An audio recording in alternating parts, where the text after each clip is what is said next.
Hi everyone, welcome to Pallavi's cooking. ಇವತ್ತು ನಾನು ನಿಮಗೆ ಡಿಫ್ರೆಂಟಾಗಿ ಹಸಿ ಕೊಬ್ಬರಿನ ಹಾಕಿ ಪಲಾವ್ ಮಾಡೋದು ಹೇಗೆ ಅಂತ ತೋರಿಸ್ತಾ ಇದ್ದೀನಿ. ಅದಕ್ಕೂ ಮುಂಚೆ ನನ್ನ ಚಾನಲ್ನ ಸಬ್ಸ್ಕ್ರೈಬ್ ಆಗಿಲ್ಲ ಅಂದರೆ ಸಬ್ಸ್ಕ್ರೈಬ್ ಆಗಿ ಆಮೇಲೆ ವಿಡಿಯೋ ನೋಡೋಕ್ಕೆ ಸ್ಟಾರ್ಟ್ ಮಾಡಿ. ಫಸ್ಟಿಗೆ ನಾನು 15-20 ಮಿನಿಟ್ಸ್ ನೆನೆಸಿಟ್ಟಿರೋ ಅಕ್ಕಿ ಮತ್ತು 1 ಟೇಬಲ್ ಸ್ಪೂನಷ್ಟು ಗರಂ ಮಸಾಲ, 1 ಟೇಬಲ್ ಸ್ಪೂನಷ್ಟು ಪಲಾವ್ ಪೌಡರ್, 1/2 ಟೇಬಲ್ ಸ್ಪೂನಷ್ಟು ಕೋರಿಯಾಂಡರ್ ಪೌಡರ್ ತೊಗೊಂಡಿದ್ದೀನಿ. 2 ಹಸಿಮೆಣಸಿನ್ಕಾಯಿ, 1 ಹಿಡಿಯುವಷ್ಟು ಹಸಿ ಕೊಬ್ಬರಿ, ಜೀರಿಗೆ, ಚಕ್ಕೆ, ಲವಂಗ, ಮೆಣಸು, ಕೊತ್ತಂಬರಿ ಇದಿಷ್ಟು ಮಿಕ್ಸಿ ಮಾಡ್ಕೊಳ್ಳಿಕ್ಕೆ. ಮತ್ತು ಒಗ್ಗರಣೆಗೆ ಸಾಸಿವೆ, ಜೀರಿಗೆ, ಕರಿಬೇವನ್ನ ತೊಗೊಂಡಿದ್ದೀನಿ. 1 ಟೇಬಲ್ ಸ್ಪೂನಷ್ಟು ಶುಂಠಿ ಬೆಳ್ಳುಳ್ಳಿ ಪೇಸ್ಟು, 3 ಟೇಬಲ್ ಸ್ಪೂನಷ್ಟು ಆಯಿಲು, 1 ದಪ್ಪ ಈರುಳ್ಳಿನ ಉದ್ದುದ್ದಾಗಿ ಕಟ್ ಮಾಡಿದ್ದೀನಿ, 1 ಹಿಡಿಯುವಷ್ಟು ಕೊತ್ತಂಬರಿ, 1 ದೊಡ್ಡ ಕ್ಯಾರೆಟು, 1 ದೊಡ್ಡ ಆಲೂಗಡ್ಡೆ ಮತ್ತು 1/2 ಟೊಮೆಟೊ, 1/2 ಕ್ಯಾಪ್ಸಿಕಮ್, 2ರಿಂದ 3 ಬೀನ್ಸ್ನ ಎಲ್ಲ ತರಕಾರಿನ ದಪ್ಪದಾಗಿ ಹೆಚ್ಚಿ ತೊಗೊಂಡಿದ್ದೀನಿ. ಮಿಕ್ಸಿ ಜಾರ್ಗೆ 2 ಹಸಿಮೆಣಸಿನ್ಕಾಯಿನ ಹಾಕ್ತಾಯಿದ್ದೀನಿ. ನಿಮ್ಮ ಖಾರಕ್ಕೆ ತಕ್ಕಷ್ಟು ನೀವು ಹಾಕ್ಕೊಳ್ಳಿ. ಮತ್ತು ಸ್ವಲ್ಪ ಕೊತ್ತಂಬರಿ, ಸ್ವಲ್ಪ ಕರಿಬೇವು, ಹಸಿ ಕೊಬ್ಬರಿ ತೊಗೊಂಡಿದ್ದೀನಿ. ಇದು ಅಷ್ಟೇ, ಹೆಚ್ಚು ಕಮ್ಮಿ ನಿಮ್ಗೆ ಎಷ್ಟು ಬೇಕೋ ಅಷ್ಟು ಹಾಕ್ಕೊಳ್ಳಿ. ಆಮೇಲೆ ಚಕ್ಕೆ, ಲವಂಗ, ಮೆಣಸು, ಸ್ವಲ್ಪ ಜೀರಿಗೆನ ಹಾಕಿ ನೀರೇನು ಹಾಕ್ಲಿಲ್ದಂಗೆ ಹಾಗೆ ಡ್ರೈ ಆಗಿ ಗ್ರೈಂಡ್ ಮಾಡ್ಕೋಬೇಕು. ಎಷ್ಟು ಸಾಧ್ಯನೋ ಅಷ್ಟು ಸಣ್ಣಗೆ, ಅಂದರೆ ಚೆನ್ನಾಗಿ ಪೇಸ್ಟ್ ಮಾಡ್ಕೊಳ್ಳಿ. ಇದನ್ನು ನೀರೇನು ಹಾಕ್ಕೋಬೇಡಿ. ತರಿಯಾಗಿದ್ದರೆ ಬಾಯಿಗೆ ಬರೀ ಕೊಬ್ಬರಿ ಬರುತ್ತೆ, ತಿನ್ನೋದಕ್ಕೆ ಟೇಸ್ಟ್ ಅನಿಸಲ್ಲ. ಹಾಗಾಗಿ ಪೂರ್ತಿ ಸಣ್ಣಗೆ ಫೈನ್ ಪೇಸ್ಟ್ ಥರ ಮಾಡ್ಕೊಂಬಿಡಿ. ಆಮೇಲೆ ಕುಕ್ಕರ್ನ ಇಟ್ಟು ಒಂದು ವೆಸಲ್ ತೊಗೊಂಡು 3 ಟೇಬಲ್ ಸ್ಪೂನಷ್ಟು ಆಯಿಲ್ನ ಹಾಕ್ಕೊಳ್ತಾ ಇದ್ದೀನಿ. ನೀವು ನಾರ್ಮಲ್ಲಾಗಿ ಪಲಾವ್ಗೆ ಎಷ್ಟು ಆಯಿಲ್ನ ಹಾಕ್ತೀರೋ ಅದಕ್ಕಿಂತ 1 ಟೇಬಲ್ ಸ್ಪೂನಷ್ಟು ಆಯಿಲ್ನ ನೀವು ಕಮ್ಮಿ ಹಾಕ್ಕೊಳ್ಳಿ. ಯಾಕಂದರೆ ಹಸಿ ಕೊಬ್ಬರಿ ತೊಗೊಳೋದ್ರಿಂದ ಇದು ಆಯಿಲಲ್ಲಿ ಹಾಕಿದ ಮೇಲೆ ಎಣ್ಣೆ ಬಿಡ್ಕೊಂಡ್ಬಿಡುತ್ತೆ. ಕೊಬ್ಬರಿ ಕೂಡ ಫುಲ್ ಪಲಾವ್ ಆಯಿಲಿ ಅನಿಸುತ್ತೆ. ಹಾಗಾಗಿ ಸ್ವಲ್ಪ ಆಯಿಲ್ನ ಕಮ್ಮಿ ತೊಗೊಳ್ಳಿ. ಆಯಿಲ್ ಬಿಸಿ ಆದಮೇಲೆ ಸಾಸಿವೆ, ಜೀರಿಗೆ ಮತ್ತು ಕರಿಬೇವನ್ನ ಹಾಕ್ಕೊಳ್ಳಿ. ಕರಿಬೇವೆಲ್ಲ ಚೆನ್ನಾಗಿ ಸಿಡಿದ ಮೇಲೆ ನಾವು ಹೆಚ್ಚಿಟ್ಕೊಂಡಿರೋ ಅಂಥ ಆನಿಯನನ್ನು ಆ್ಯಡ್ ಮಾಡ್ತಾಯಿದ್ದೀನಿ.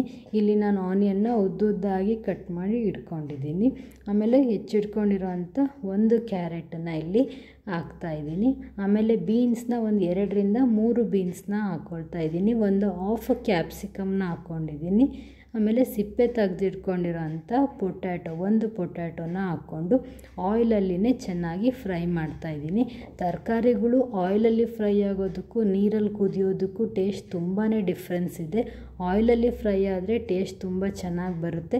ಹಾಗಾಗಿ ಲೇಟ್ ಆದರೂ ಪರವಾಗಿಲ್ಲ, ಆಯಿಲಲ್ಲಿ ಫ್ರೈ ಮಾಡಿಕೊಂಡು ನಿಧಾನಕ್ಕೆ ಟೇಸ್ಟಿಯಾಗಿಯೇ ಅಡುಗೆನ ಮಾಡ್ಕೊಳ್ಳಿ. ಇವಾಗ ನೋಡಿ ಕಲರ್ ಚೇಂಜ್ ಆಗಿದೆ. ನಾನು ಕಟ್ ಮಾಡಿರೋವಂಥ ಆನಿಯನನ್ನು ಆ್ಯಡ್ ಮಾಡ್ತಾಯಿದ್ದೀನಿ. ಇದು ಅಷ್ಟೇ, 1 ನಿಮಿಷದಷ್ಟು ಆಯಿಲಲ್ಲಿ ಚೆನ್ನಾಗಿ ಫ್ರೈ ಮಾಡೋಕ್ಕೆ ಬಿಟ್ಬಿಡಿ. ಆಮೇಲೆ ನಾನಿವಾಗ ಶುಂಠಿ ಬೆಳ್ಳುಳ್ಳಿ ಪೇಸ್ಟ್ ರೆಡಿ ಇರೋದೇ ಇತ್ತು ನಮ್ಮ ಮನೆಯಲ್ಲಿ, ಹಾಗಾಗಿ ಅದನ್ನೇ ಆ್ಯಡ್ ಮಾಡ್ತಾಯಿದ್ದೀನಿ. ನಿಮ್ಗೆ ಅದು ಇಷ್ಟ ಇಲ್ಲ ಅಂದರೆ ಮನೆಯಲ್ಲೇ ಫ್ರೆಶ್ ಆಗಿ ಶುಂಠಿ ಬೆಳ್ಳುಳ್ಳಿನ ಪೇಸ್ಟ್ ಮಾಡ್ಕೊಳ್ಳಿ ಅಥವಾ ತುರಿದು ಕೂಡ ಹಾಕ್ಕೊಳ್ಳಿ. ತರಕಾರಿ ಎಲ್ಲ ಹಾಕಿದ ಮೇಲೆ ಶುಂಠಿ ಬೆಳ್ಳುಳ್ಳಿ ಪೇಸ್ಟ್ನ ಹಾಕಿ, ಇಲ್ಲಾಂದರೆ ಅದು ಸಿಡಿದು ಬಿಡುತ್ತೆ. ಇದಿಷ್ಟು ಚೆನ್ನಾಗಿ ಫ್ರೈ ಆದಮೇಲೆ ನಾನು ಕೊಬ್ಬರಿ, ಹಸಿಮೆಣಸಿನ್ಕಾಯಿನ ಮಿಕ್ಸಿ ಮಾಡಿದ್ನಲ್ಲ ಅದನ್ನು ಆ್ಯಡ್ ಮಾಡ್ತಾಯಿದ್ದೀನಿ. ಅದನ್ನು ಅಷ್ಟೇ ಎಣ್ಣೆಯಲ್ಲಿನೇ ಫ್ರೈ ಮಾಡಿ ಹಸಿ ಕೊಬ್ಬರಿದು ಮತ್ತು ಹಸಿ ಮೆಣಸಿನ್ಕಾಯಿದು ಹಸಿ ವಾಸನೆ ಎಲ್ಲ ಹೋಗಬೇಕು. ಹಾಗಾಗಿ ಎಣ್ಣೆಯಲ್ಲಿನೇ ಆದಷ್ಟು ಚೆನ್ನಾಗಿ ಫ್ರೈ ಮಾಡಿ. ಕೊಬ್ಬರಿನ ಫ್ರೈ ಮಾಡಬೇಕಾದ್ರೆ ಗ್ಯಾಸನ್ನು ಫುಲ್ ಲೋ ಫ್ಲೇಮಲ್ಲಿ ಇಟ್ಬಿಡಿ, ಇಲ್ಲಾಂದರೆ ತಳ ಹಿಡಿದು ಬಿಡುತ್ತೆ. ಇದು ನೀರು ಹಾಕೋದ್ರಿಂದ ಹಸಿ ಸ್ಮೆಲ್ ಹೋಗೋದಿಲ್ಲ, ಹಾಗೆ ಹಸಿಯಾಗಿ ಪಲಾವಲ್ಲಿ ಉಳ್ಕೊಂಡ್ಬಿಡುತ್ತೆ. ಚೆನ್ನಾಗಿ ಫ್ರೈ ಆದಮೇಲೆ ನಾವು ತೊಗೊಂಡಿರೋಂಥ ಗರಂ ಮಸಾಲ, ಪಲಾವ್ ಪೌಡರ್ ಮತ್ತು ಕೋರಿಯಾಂಡರ್ ಪೌಡರ್ನ ಇದಕ್ಕೆ ಆ್ಯಡ್ ಮಾಡ್ತಾಯಿದ್ದೀನಿ. ಇವು ಅಷ್ಟೇ, ಮಸಾಲೆಗಳು ಬೇಗ ತಳ ಹಿಡಿದು ಬಿಡುತ್ತೆ. ಹಾಗಾಗಿ ನೀವು ಆದಷ್ಟು ಲೋ ಫ್ಲೇಮಲ್ಲಿನೇ ಇದನ್ನೆಲ್ಲ ಫ್ರೈ ಮಾಡ್ಕೊಳ್ಳಿ. ಇವಾಗ ನಾನು ನೀರನ್ನ ಆ್ಯಡ್ ಮಾಡ್ತಾಯಿದ್ದೀನಿ. 1 ಕಪ್ಪಷ್ಟು ಅಕ್ಕಿನ ನಾನಿಲ್ಲಿ ತೊಗೊಂಡಿರೋದ್ರಿಂದ 2 ಕಪ್ಪಷ್ಟು ನೀರನ್ನ ಹಾಕ್ಕೊಳ್ತಾ ಇದ್ದೀನಿ. ನೀವು ಎಷ್ಟು ಅಕ್ಕಿ ತೊಗೊಂಡಿದ್ದೀರೋ ಅದ್ರ ಡಬ್ಬಲ್ನ ನೀರನ್ನ ನೀವು ಆ್ಯಡ್ ಮಾಡ್ಕೊಳ್ಳಿ. ಅಕ್ಕಿನ ನೆನೆಸಿಟ್ಟಿರೋದ್ರಿಂದ ನೀರನ್ನು ನೀವು ಕರೆಕ್ಟ್ ಕ್ವಾಂಟಿಟಿಯಾಗಿ ಹಾಕ್ಕೋಬೇಕು, ಇಲ್ಲಾಂದರೆ ಪಲಾವ್ ನಿಮಗೆ ಮುದ್ದೆ ಥರ ಆಗೋಗ್ಬಿಡುತ್ತೆ.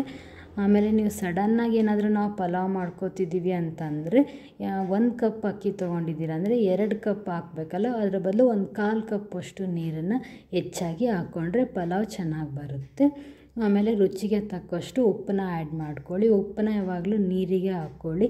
ನೀವು ಮಸಾಲ ಹಾಕಿದ್ರಲ್ಲ ಆ ಟೈಮಲ್ಲೇ ಉಪ್ಪು ಹಾಕಿದರೆ ನಿಮಗೆ ಉಪ್ಪಿನ ಅಳತೆ ಸಿಗೋದಿಲ್ಲ. ಹಾಗಾಗಿ ನೀರಿಗೆ ಹಾಕ್ಕೊಂಡು ಚೆನ್ನಾಗಿ ಒಂದು ಕುದಿನ ಇದನ್ನು ಕುದಿಸ್ಕೊಂಬಿಡಿ. ಪೂರ ಕಂಪ್ಲೀಟಾಗಿ ಒಂದು ಕುದಿ ಕುದ್ಮೇಲೆ ನೆನೆಸಿಟ್ಟಿರೋ ಅಕ್ಕಿದು ನೀರನ್ನು ಕಂಪ್ಲೀಟಾಗಿ ತೆಗೆದು ಅಕ್ಕಿನ ಅಷ್ಟೇ ಇದಕ್ಕೆ ಹಾಕ್ಕೊಂಡು ಚೆನ್ನಾಗಿ ಮಿಕ್ಸ್ ಮಾಡ್ಕೊಂಬಿಡಿ. ಅಂದರೆ ತರಕಾರಿ, ಎಣ್ಣೆ, ಅಕ್ಕಿ ಎಲ್ಲ ಚೆನ್ನಾಗಿ ಮಿಕ್ಸ್ ಆಗಬೇಕು. ಆ ಥರ ಇದನ್ನು ಮಿಕ್ಸ್ ಮಾಡ್ಕೊಂಬಿಡಿ.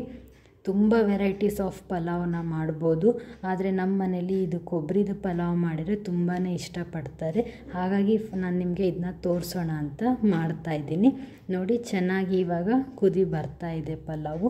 ಜಾಸ್ತಿ ನಾನು ಯಾವಾಗಲೂ ಕುಕ್ಕರಲ್ಲಿ ಪಲಾವ್ನ ಲಿಡ್ ಕ್ಲೋಸ್ ಮಾಡಿ ಮಾಡೋದಿಲ್ಲ. ಯಾಕಂದರೆ ಆ ಥರ ಮಾಡೋದ್ರಿಂದ ತೆಳಗಿನ ರೈಸ್ಗೆ ಆಯಿಲು, ಮೇಲೆಲ್ಲ ತರಕಾರಿ ಕೂತ್ಬಿಡುತ್ತೆ. ನಾವೇನೇ ಮಿಕ್ಸ್ ಮಾಡಿದರೂ ಕೂಡ ಅದು ಚೆನ್ನಾಗಿ ಮಿಕ್ಸ್ ಆಗಲ್ಲ. ಹಾಗಾಗಿ ಯಾವತ್ತೂ ಲಿಡ್ ಕ್ಲೋಸ್ ಮಾಡಿ ಪಲಾವ್ನ ಮಾಡಬೇಡಿ, ಕುಕ್ಕರಲ್ಲಿ ಮಾಡೋಕ್ಕೆ ಹೋಗಬೇಡಿ.